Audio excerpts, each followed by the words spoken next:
On va prendre la suite de notre programme. En fait, l'objectif est de d'écrire les pages en ladder. Donc, on va aller dans le menu ladder ici. Donc, la première des choses, on a nos memory bits qui sont ici. Donc là, c'est ce qu'on va écrire. Donc, la première des choses qu'on va faire, c'est euh, faire notre petit schéma. Donc, je viens chercher le premier contact. Donc, je viens mettre ici mon contact. Alors, il faut qu'il soit lié à la première ligne là au départ. Si je ne sais pas qu'est-ce que je dois affecter si je n'avais pas cette information ici, je peux toujours venir dans un premier temps, cliquer sur cette petite flèche là, et puis là, eh bien, on me dit à quoi sont affectés mes memory bytes. Donc, je vais commencer. L'objectif là, dans cette première ligne, c'est d'allumer le voyant marche. D'accord. Donc, je vais écrire touche d'arrêt, d'abord barre. Je vais mettre un contact ici, MB. Donc ça va être la touche marche avant, ok. La bobine qui était affectée, hop, on va chercher la bobine. Donc là, la bobine qui est affectée, c'est le voyant mis en marche. Si j'avais voulu affecter la sortie, une sortie, eh bien j'aurais pris la sortie, ok. Donc là, ça veut dire quoi concrètement? Si je n'appuie pas sur la touche arrêt et que j'appuie sur la touche marche avant, à ce moment-là, mon voyant marche va passer à l'état 1. Donc il va de soi qu'il faut le maintenir à l'état 1. Donc pour le maintenir à l'état 1, ce qu'on va faire, c'est qu'on va mettre un contact d'automaintien qui va être monté en parallèle. Voilà, ici. Et mon contact d'automaintien, c'est effectivement le MB0. Donc là, je peux taper directement 0. Ça va être OK. Voilà. Et après, j'ai plus qu'à faire mes petites lignes qui sont ici, les éléments connect. Je viens dessus, je connecte. Et il ne veut pas connecter. Alors attendez, on va regarder ce qui se passe. Alors, on va reprendre. Euh, voilà, élément de connexion. Donc on va venir dessus. On va le supprimer. Lui, on va le déplacer. Pourquoi? Parce que. Ah oui, je ne suis pas mis en face. Alors je le reprends. Voilà. Donc là, je lui reviens dessus. Élément de connexion.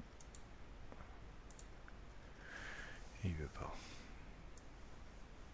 Là, il veut bien, mais de l'autre côté, il ne veut pas. Pourquoi? On va le supprimer. On va lui faire double clic. Voilà.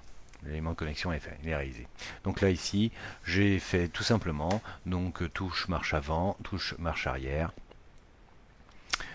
touche arrêt, touche marche avant, touche marche arrière, et puis mon voyant. Donc là, à ce moment-là, je viens faire dans compilation, compiler tout le projet. On va voir s'il nous indique des erreurs, parce qu'il y avait des petits éléments. Là, il me dit ici total erreur, j'en ai pas du tout, donc pas de problème. Je viens faire donc envoi programme, envoi, je vais lui dire un stop avec envoi de reset.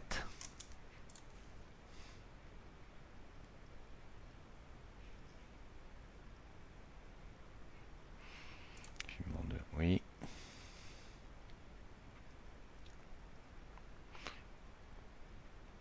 Donc là pour l'instant, il fait toute la compilation du programme. Ça prend un petit peu de temps parce que c'est le début la première fois qu'il fait sa compilation. Il me dit qu'il va commander une commande run. Donc à ce moment-là, si vous pouvez pas le voir, mais sur le HMI, eh bien, il vient de se mettre en ligne. Alors là, je vais venir ici dans test en ligne. Je vais lui demander de m'afficher ici Remote Access. Donc là, je vais voir en fait ce que je vois moi sur mon écran tactile. Et donc, si je viens appuyer ici sur la touche marche avant, voilà, mon voyant s'est passé au rouge normal parce que ça c'était la programmation qu'on lui avait fait. Et donc là on a bien vu ici maintenant, touche arrêt est à l'état 0, j'ai l'auto-maintien, j'ai ici. Si je viens appuyer maintenant sur mon bouton stop, mon voyant s'éteint. D'accord. Donc là on voit, ça fonctionne. Bouton stop. Voilà. Donc maintenant je vais venir traiter la suite, je vais écrire le programme, je vais écrire de façon à traiter le fonctionnement de ce voyant là et le fonctionnement de ce voyant là que pour l'instant je n'ai pas traité. Pour se déconnecter, on vient ici et à ce moment-là, je me suis déconnecté en fait de mon écran tactile. Donc là maintenant, je peux venir faire les modifications. Donc je vais faire les modifications hors connexion et je vais vous montrer le résultat. Donc voilà, ça y est, j'ai écrit le programme, ça prend un petit peu moins de temps. Donc là, à nouveau, je vais lui demander de venir compiler en fait le programme en entier. Donc il relance sa compilation, il me dit il n'y a pas de problème. Je vais lui demander d'envoyer le programme. Alors on n'a pas parlé de ça. Ici, je fais uniquement que l'envoi du programme. Là, je vais faire un stop de l'automate avec un reset, envoi et reset. Quand j'utilise ces deux fonctions-là, je peux que transférer le programme dans le HMI. Par contre, si je voulais récupérer le programme dans le HMI, eh bien, je ne pourrais pas parce que j'ai fait uniquement que ces envois-là. Si je voulais récupérer le programme dans le HMI, il faudra autoriser la récupération. D'accord? Donc là, auquel cas, je pourrais revenir prendre le programme du HMI et le ramener effectivement sur l'ordinateur. Mais là, pour l'instant, je ne fais que ça. Ça veut dire que toutes les modifications que là j'ai, si j'ai pas le programme source, eh bien, on peut pas le récupérer. C'est une manière de verrouiller en fait les programmes, de protéger les programmes. Si l'auteur ne veut pas qu'on les récupère, eh bien, il fait ça comme ce que je fais actuellement.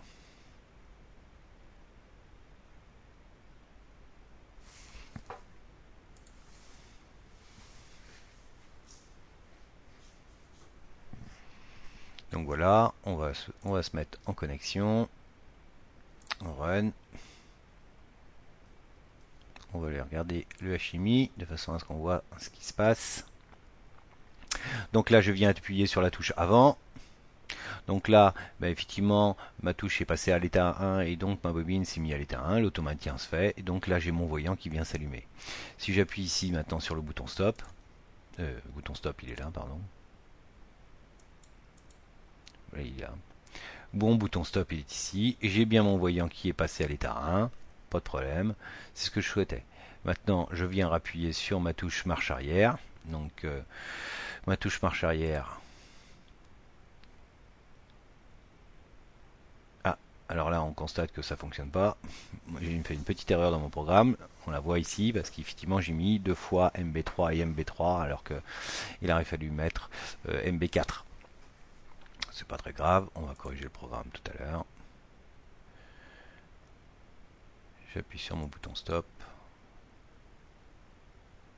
Alors des fois il y a un petit temps de réponse, voilà. Il y a des fois un petit temps de réponse entre quand on est en test online par rapport à l'écran tactile. Donc bah, qu'est-ce que je vais faire? Je vais venir modifier puisque là je viens de constater que j'avais fait une erreur.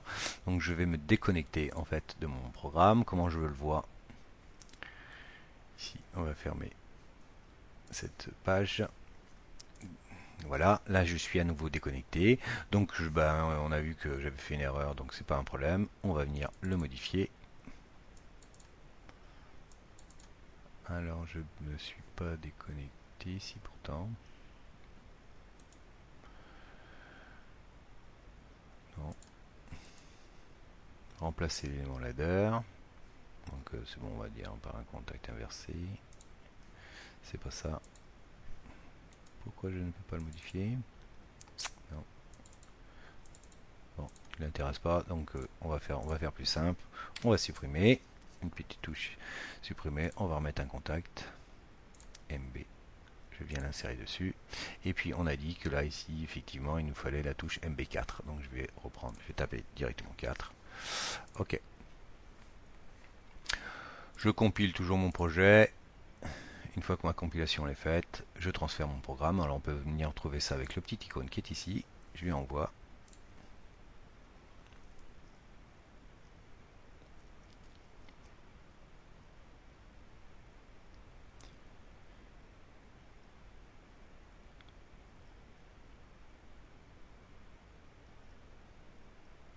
Alors il pourrait être amélioré le programme parce qu'en fait on pourrait mettre de la même manière que sur une commande, on pourrait mettre des sécurités qui seraient insérées ici et ici de façon à ne pas avoir marche avant et marche arrière en fonctionnement en même temps.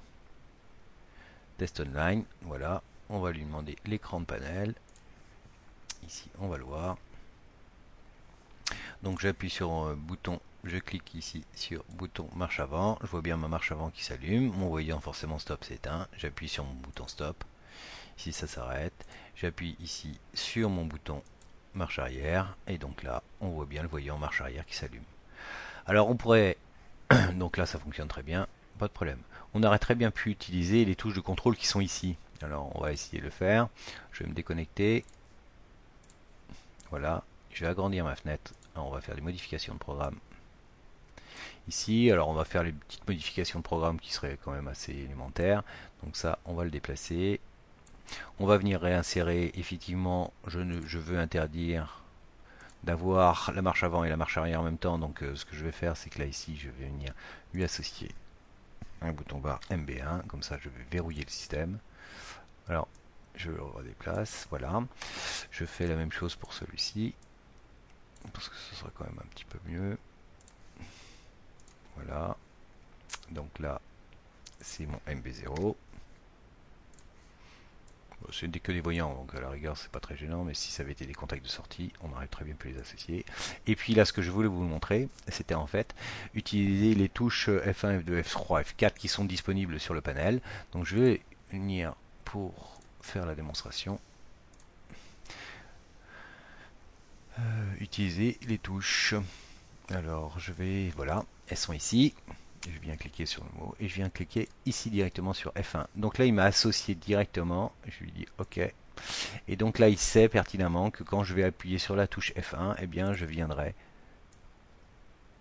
Ça sera l'équivalent de ma touche sur mon écran tactile, de mon afficheur. Donc je vais à nouveau compiler mon projet et puis transférer. C'est OK, tout va bien. On voit le programme. Hop. OK.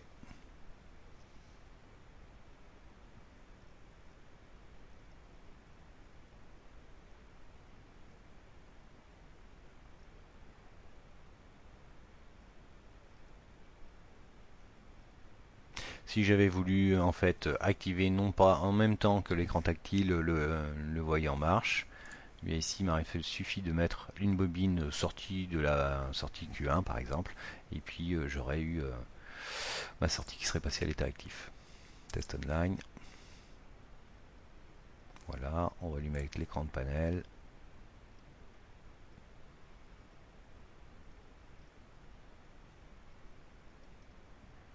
Alors on va lui un bouton stop, je sais pas pourquoi il était resté en run. Ah oui, parce que peut-être que je ne l'ai pas dit. Et puis maintenant, bah, vous voyez, je viens ici sur la touche F1, je clique sur la touche F1, et à ce moment-là, effectivement, cette étape-là est passée à 1 et mon voyant est venu s'alimenter. Donc là, voilà comment j'ai programmé en fait tout simplement une touche. Hein, et donc mon bouton stop fonctionne toujours, pas de problème. Il y a un petit bug là.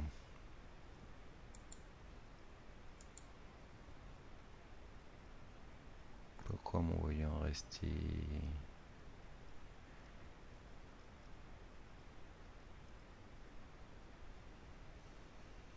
Ah oui, forcément. Je ne l'ai pas intégré dans mon voyant d'arrêt.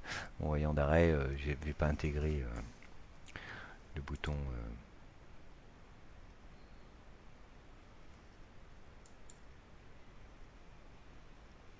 Voilà. Top.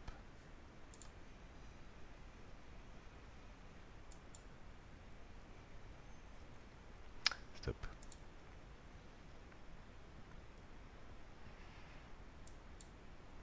Voilà, c'est terminé.